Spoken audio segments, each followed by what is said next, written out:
What does death sound like in music? You've heard it. For over 1,000 years, a certain set of musical intervals has been used to convey a feeling of dread and darkness, grief and sorrow, loss and lament, a heavy sense of weight and gravity pulling us down to the grave. I am dead inside. Countless composers since the Middle Ages, from Hildegard von Bingen, the German Benedictine abbess, and Josquin, to John Dowland and John Williams, have employed this device in effective ways. It's referred to by the Greek ethnic name Phrygian. Let's explore Phrygian mode. Modal death.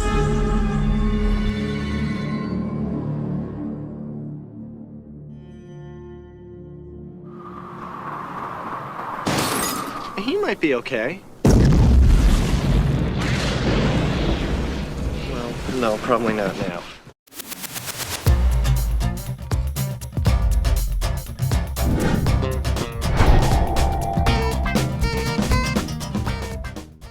Listen to this falling passage in C Phrygian mode.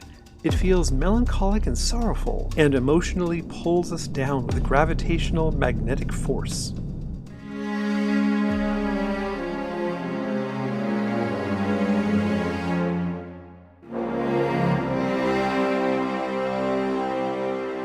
What makes Phrygian feel so dark and heavy? Pretty heavy, huh? Let's find out.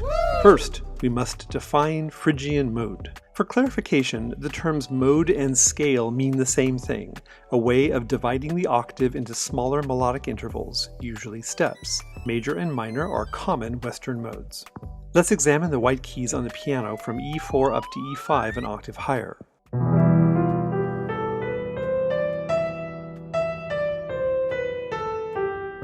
It sounds very similar to E minor, doesn't it? And no wonder, because it has a minor tonic triad on degrees 1, 3, and 5. The scale has a pattern of half and whole steps as follows: half, whole, whole, whole, half, whole, whole, which is the mirror image or inversion of the major pattern. But wait, how is E Phrygian different than E minor, or Aeolian? The key signature of E minor, that is the parallel minor, has one sharp, and this is the difference. The sharp applies to the second degree, that is F sharp. But Phrygian requires F natural, a white key. This critically important unique tone is the color tone or highlight tone. Without it, we don't have Phrygian. Keep an eye and an ear out for this.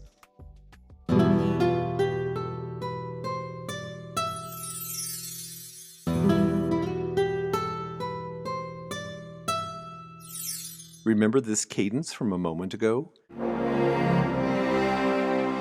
It's transposed Phrygian, from E down to C, a major third below. Now let's transpose it back up to E Phrygian. Now it involves only white keys. Focus on the F in the bass voice and feel its instability and tension. It wants to fall in order to find resolution on E, a half step lower. In other words, Fa resolves down to Mi. Now, if pitch class C on a keyboard may be referred to as solfege syllable do, which is quite intuitive, thank you, Julie Andrews, Don't re, mi, fa, sol, la, ti, do, do. Then F can be called Fa and E can be called Mi. Thus, we can refer to Phrygian as the Mi scale. We can sing the ascending scale simply as Mi, Fa, Sol, La, Ti, Do, Re, Mi. Furthermore, this Mi scale may be understood as major mode 3, a third rotation of the major scale.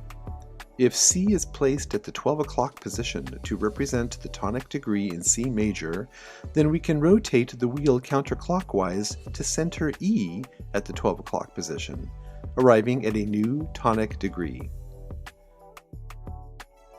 Here's a critical takeaway. The powerful gravitational weight of the F down to the E is the Fa-Mi Phrygian inflection, a term coined by music historian William Kimmel. Allow me to share one of my favorite Phrygian melodies, Star of Bethlehem from Home Alone. Here, the music is notated in E Phrygian. If we transpose both the tune and the key signature down by a major third, we will have 4 flats. This tells us that Do is A flat, even though the tonal center is C, which is Mi. This is referred to as the relative major key signature. However, a key signature of 3 flats would make us think of C minor, the parallel minor key signature, which would require that we chromatically lower the second degree.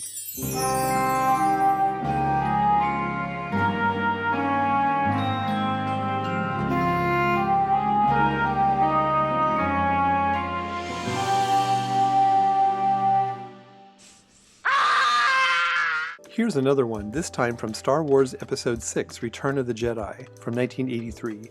The scene depicts a dying Darth Vader. In this cue, D Phrygian harmony signals death. Since D is the tonic degree, then E flat is the chromatically lowered supertonic.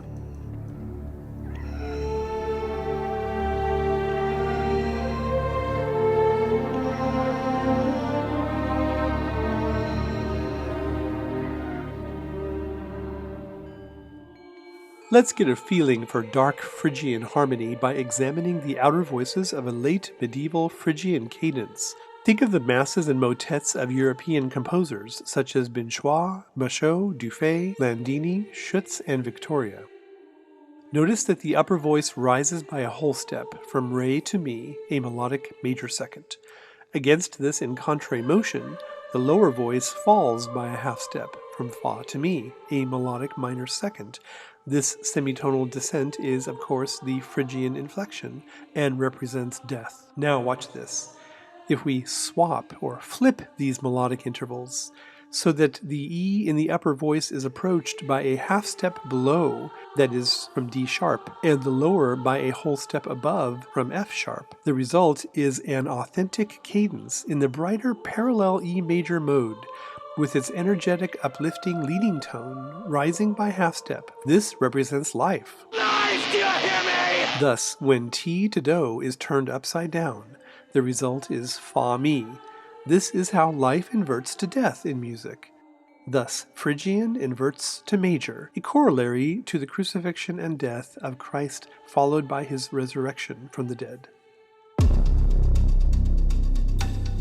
In this cue from Superman the Motion Picture, Phrygian harmony heralds the impending destruction of the planet Krypton.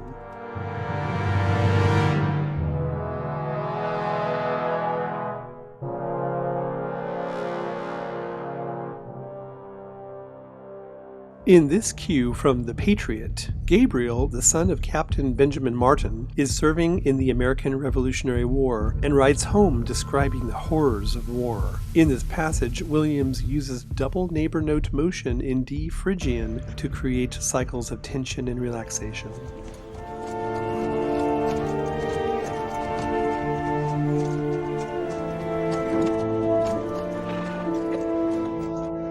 Near the end of Mars, the Bringer of War from the Planets, Gustav Holst writes a repeated, strongly accented, powerfully dissonant chord. One can hear the influence behind the sound of Star Wars.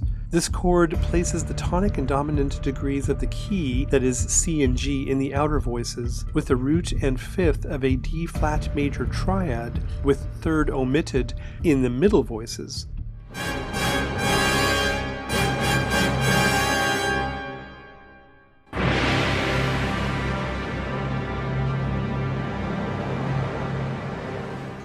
This harmony is quite similar to a fascinating Phrygian sonority used by flamenco guitarists such as Paco de Lucia and jazz pianists such as Chick Corea.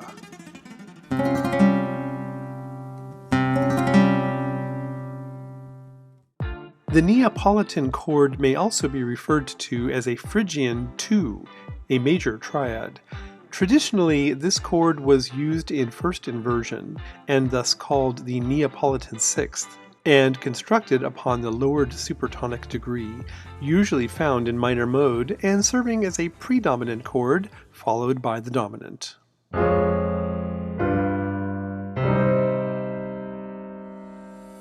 If a phrase is a musical sentence, then a cadence is musical punctuation. A half cadence is akin to a question mark, a subcategory of which is the Phrygian half cadence, involving a minor subdominant triad in first inversion, that is 4-6, resolving to the dominant, that is 5. Notice the fa-mi Phrygian inflection in the bass voice, using law-based minor solfege. Now, let's consider some ways you can darken a typical cadence using Phrygian harmony. Let's begin with a bright, conclusive, perfect authentic cadence, and then convert it to Phrygian. We shall take a dominant 7th to tonic major mode progression in which both chords are in root position, and the soprano concludes on the tonic degree, that is Do, which is most compelling when approached from the leading tone, T, below. If we resolve the tendency tones of T and Fa naturally, we will arrive at the tonic with 1/3 and tripled root. If we chromatically lower the 3rd and 5th of the dominant 7th chord, that is the G7, this will change the major minor 7th quality to a diminished minor 7th quality, also called G half diminished 7th, or G minor 7 flat 5.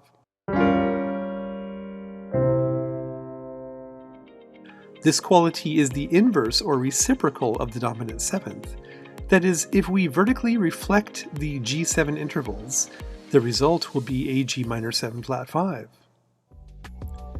Now take a close look at two famous examples, Liszt's Hungarian Rhapsody from 1851 and Rachmaninoff's Piano Concerto No. 2 from 1900.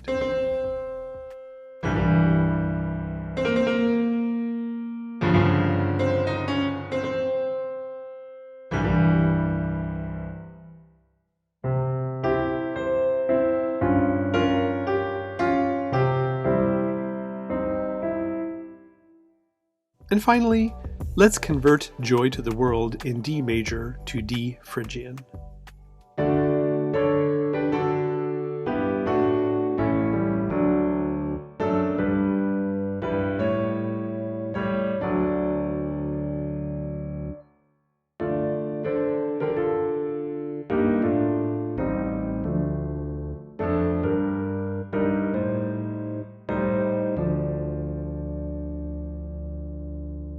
I hope I've earned your like and subscription. Would you leave me a comment if you found this to be helpful? See you in the next video.